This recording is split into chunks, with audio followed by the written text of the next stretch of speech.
Assalamualaikum Ustaz. Apakah boleh mengikuti ajaran sahabat sedangkan Nabi SAW tidak melaksanakannya? Apakah boleh melakukan Ajaran sahabat sedangkan Nabi tidak melaksanakan. Apakah boleh melakukan ajaran sahabat sedangkan Nabi tidak melakukannya? Ini kayaknya pertanyaan kurang tepat. Apa ini maksud dengan ajaran sahabat? Bahkan kita mengikuti Al-Quran dan As-Sunnah dengan pemahaman para sahabat. Ajaran mereka adalah ajaran Islam. Ajaran mereka adalah ajaran Islam. Maka kalau bunyi pertanyaan seperti ini, saya pun bingung menjawabnya dari sisi mana. Apakah boleh mengikuti ajaran sahabat sedangkan Nabi tidak mengikutinya? Bingung nggak? Apa maksudnya ini? Siapa punya pertanyaan mungkin bisa menjelaskan maksudnya? Bagaimana maksudnya?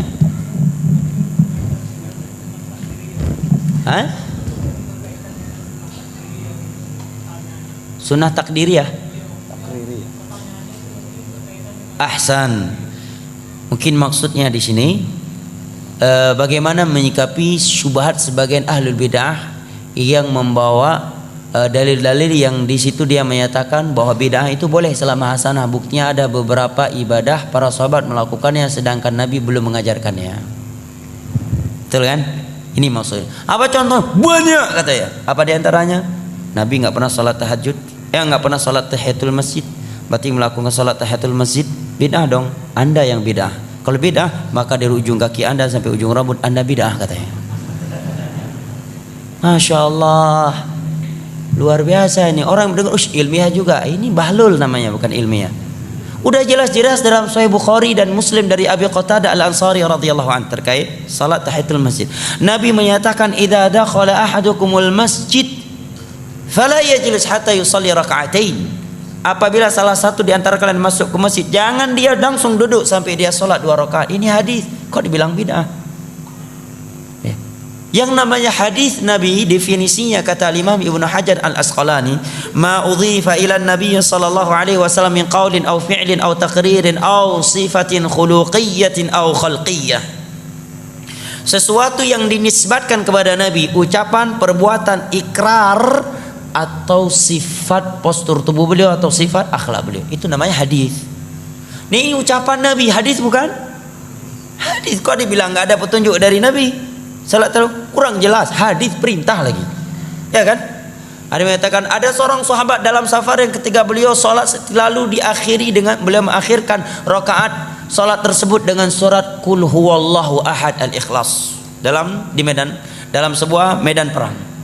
Sampai-sampai sahabat pulang melapor kepada Nabi, wahai Rasulullah, si fulan ini amir kami ini dan ru kami ini setiap kali salat mengakhiri rakaatnya dengan surat al-Ikhlas.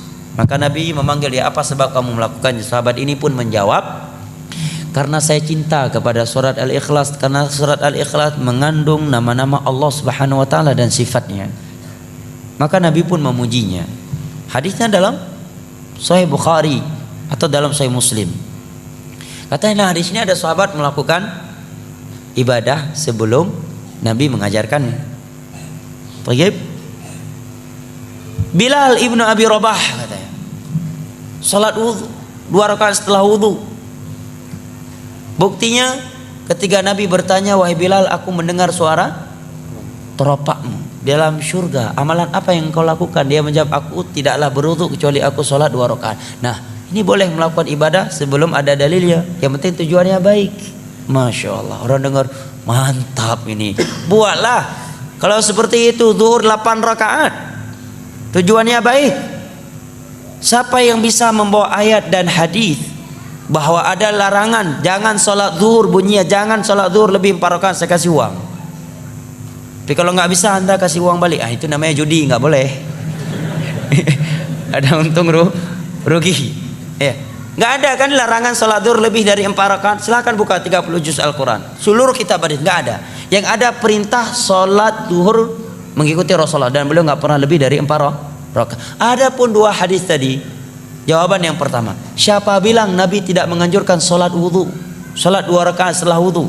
Dalam hadis Bukhari Muslim dari Utsman bin Affan, setelah beliau mempraktekkan sifat salat Nabi, ya kemudian beliau menyatakan Demikian aku melihat Rasulullah sallallahu alaihi wasallam berwudu. Setelah beliau berwudu, beliau menyatakan, man tawaddaa nahwa wudhu'i hadza thumma shalla rak'ataini la yuhaddithu nafsahu fihima illa ghufira lahu ma taqaddama min dhanbihi. Nabi menyatakan, barang siapa yang berwudu seperti wuduku ini, kemudian dia salat 2 rakaat dengan khusyuk, tidak melalaikan dirinya dalam 2 rakaat tersebut, melainkan akan diampuni dosa-dosanya telah berlalu. Ini hadis. Dan Nabi udah sholat dari semenjak di Mekah. Mungkin nggak Nabi sholat di Mekah tanpa wudhu? Subhanallah.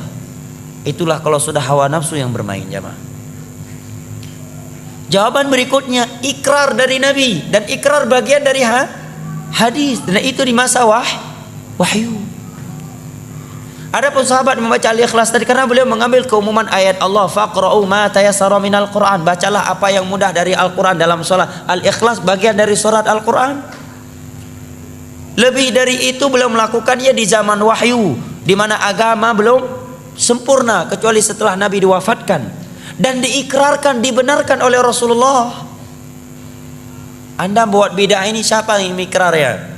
Anda sahabat? Bukan. Zaman wahyu? Bukan. Yang mengikrarnya siapa? Rasulullah? Bukan. Abu Nawas? Iya. Ya kan? Ada juga yang mencari dalil untuk membolehkan bidah. Tuh, Umar menyatakan nikmatul bid'atu hadhihi. Masya Allah, ilmiahnya dengan tanda kutip. Sebaik-baik bidah, senikmat-nikmat bidah adalah ini, tatkala salat tarawih di masa beliau dikerjakan berjamaah.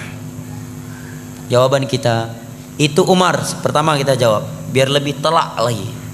Itu Umar. Anda Umar tapi Umar akhir zaman. Satu.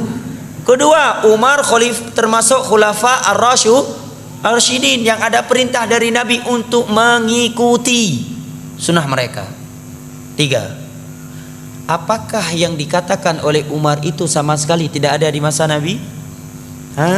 Ada. Nabi sholat 3 malam berturut-turut tarawih berjamaah, kemudian beliau berhenti melakukannya karena khawatir akan diwajibkan kepada umat ini. Sekarang maulid, ada Umar katakan maulid nikmatul bidah hadhihi, sebaik-baik bidah adalah ini. Ada Nabi dan para sahabat di masa itu melakukan maulid walaupun cuma 2-3 kali, kemudian setelah itu kita kerjakan setiap tahun? Gak ada. Jauh sekali kiasnya. Jelas ya? Kemudian ada yang membawa dalil juga, lah Utsman bin Affan itu mengumpulkan Al-Quran 30 juz, masa Nabi kan belum ada. Berarti nggak mesti setiap bidah yang nggak ada di masa Nabi kalau kita lakukan bidah katanya. Jawabannya, itu Utsman Pak, Anda Utsman bukan, walaupun nama bapak Utsman tapi Utsman akhir zaman. Kedua, Utsman khulafa ar-rasyidun yang ada perintah khusus dari Nabi untuk mengikuti sunnah mereka. Ketiga, perbuatan Utsman tersebut disaksikan oleh seluruh para sahabat Nabi dan seluruh kaum muslimin di masa itu, dan tidak ada yang mengingkarinya, semuanya sepakat. Itulah yang disebut dengan al-ijma' al-muntabit al-qat'i, yang wajib diikuti dan tidak boleh diselisihi. Bidah yang Anda lakukan ini ijma' enggak. Jangankan tingkat internasional, tingkat daerah aja enggak ijma'. Ya kan?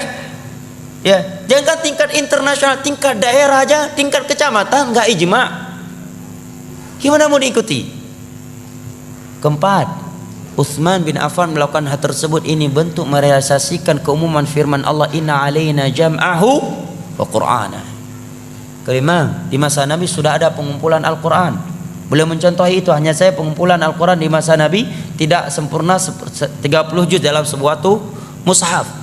Kenapa? Karena fasilitas masih terbatas, sehingga Al-Quran tertulis di lempengan-lempengan batu, ya, di lembaran-lembaran, di pelepah-pelepah kurma, di dada-dada manusia karena hafalan yang sangat banyak. Kemudian di parang Yamamah, sekian para sahabat ahli Al-Quran, penghafal Al-Quran meninggal dunia. Kemudian juga dalam kejadian Bi'r Ma'unah, 70 sahabat Nabi ahli Al-Quran meninggal dunia. Maka sebelum hilang maka beliau menulis. Jawaban yang keenam, bahwa Utsman bin Affan tidak menambah sebuah ayat yang belum pernah turun kepada Nabi, dan tidak pernah mengurangi sebuah ayat yang telah turun kepada Nabi. Al-Quran yang beliau kumpulkan 30 juz itulah Al-Quran yang turun di masa Nabi. Jadi sisi mana ada pembaruannya? Dari sisi mana ada pembaruannya? Berarti pada hakikatnya tidak ada pembaruannya, tetapi yang beliau melakukan adalah sarana masalihul mursalah, sedangkan yang Anda lakukan adalah ritual ibadah, bukan masalihul mursalah. Ya. Kan alasan sebagian orang nggak apa-apa melakukan ibadah yang tidak ada tuntunan dalam agama selama tujuan kita baik, kedua selama tidak ada larangan, katanya. Jadilah dalil-dalil di atas tadi. Maka itu jawabannya. Kalau ini kaedahnya dalam beragama, maka setiap menit akan keluar bidah baru, ibadah baru. Nggak percaya? Ada orang sholat subuh 4 rakaat. Oh, ini hari Ahad nih lagi ada tabligh akbar. Subuh kali ini 4 rakaat aja lah. Kita lagi semangatin. Nggak boleh Anda bilang bidah. Kenapa? Karena nggak ada larangan. Nggak ada larangan. Jangan sholat subuh lebih dari 2 rakaat. Bawa ayatnya, hadisnya. Nggak ada. Ya kan? Cuma yang ada dalam Islam subuh hanya 2 rakaat, tidak lebih. Nabi tidak pernah sholat subuh lebih dari 2 rakaat. Dan Allah memerintahkan kita untuk mengikuti Rasulullah dalam bab sholat. Nggak ada larangan jangan sholat subuh 2 rakaat.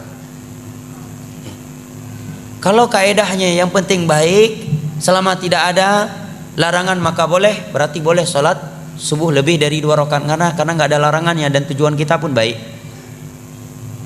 Datang satu orang lagi mau masuk rumah baru, tahiyatul rumah dululah 2 rakaat. Nggak boleh larang. Kenapa? Tujuannya baik dan nggak ada larangan. Nggak ada ayat dan hadis yang berbunyi jangan sholat 2 rakaat ketika mau masuk rumah baru. Nggak ada. Ya kan? Yang satu lagi baru beli fortune baru, tahiyatul fortune dulu 2 rakaat lah. Nggak bisa Anda larang. Kenapa? Karena kaedahnya tadi nggak apa-apa melakukan ibadah baru selama tujuan baik, dan kedua nggak ada larangannya. Nggak ada larangan. Jangan sholat. Ada dalam surah Al-Baqarah jangan sholat 2 rakaat ketika mau naik fortune baru. Nggak ada. Berarti setiap detik, setiap menit akan timbul ibadah baru. Makanya sahabat Abdullah bin Mas'ud menyatakan ittabi'u wa la tabtadi'u faqad kufitum. Dalam masalah ibadah, masalah agama, ikuti saja apa yang telah ditinggalkan oleh Rasulullah dan para sahabatnya. Jangan membuat bid'ah. Jangan membuat ibadah-ibadah baru. Apa yang mereka tinggalkan untuk kalian itu sudah cukup. Demi Allah ya jamaah, demi Allah, kalau kita jujur beragama, apa yang sudah ada dalam agama ini demi Allah tidak mampu kita melakukan secara keseluruhan, secara totalitas. Yang sudah ada saja kita tidak mampu melaksanakannya secara sempurna. Untuk apa melakukan sesuatu yang tidak ada, yang tidak dianjurkan? Sekarang sebagai contoh zikir, setelah sholat 5 waktu saja sekarang terkadang kita sering lupa zikir, ya kan? Menjelang tidur, zikir menjelang tidur tidak kalah panjangnya dengan zikir setelah sholat 5 waktu. Mendengarkan suara ayam di pertigaan akhir malam, ada zikirnya. Gonggongan dengan anjing, ada zikirnya. Bangun tidur, ada zikirnya. Mau masuk WC, ada zikirnya. Keluar WC, ada zikirnya. Ingin mensutuk, ingin melakukan hubungan pasangan suami istri dengan istri, ada zikir khusus. Melihat buah-buahan telah matang, ada zikir khusus. Datang angin, topan dan semisal dengannya, ada zikir khusus. Suara petir, ada zikir khusus. Sekian zikir.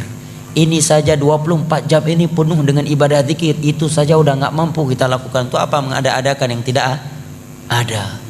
Zikir 1000 lah, 2000 lah, 3000 lah. Beli bayam aja, sayur aja di pasar 5000 untuk orang. Untuk Allah cuma zikirnya 3000. Saking pelitnya, luar biasa.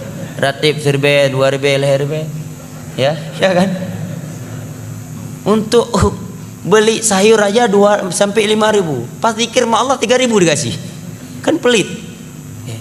Ini sebagai contoh jamaah. Makanya benar kata Imam Asy-Syafi'i, man istahsana faqad syarra. Orang yang beragama menggunakan kaedah yang penting tujuannya baik, pasti dia akan buat syariat baru. Seperti contoh-contoh di atas tadi. Makanya sebagian ulama salaf menyatakan al-iqtisadu fis sunnah khairun minal ijtihadi fil bid'ah. Sederhana dalam beribadah tetapi sesuai dengan sunnah itu lebih baik daripada bersemangat, ya semangat yang menggebu-gebu tetapi dengan cara yang bid'ah. Dengan cara yang bid'ah. Nah, wallahu a'lam bishawab.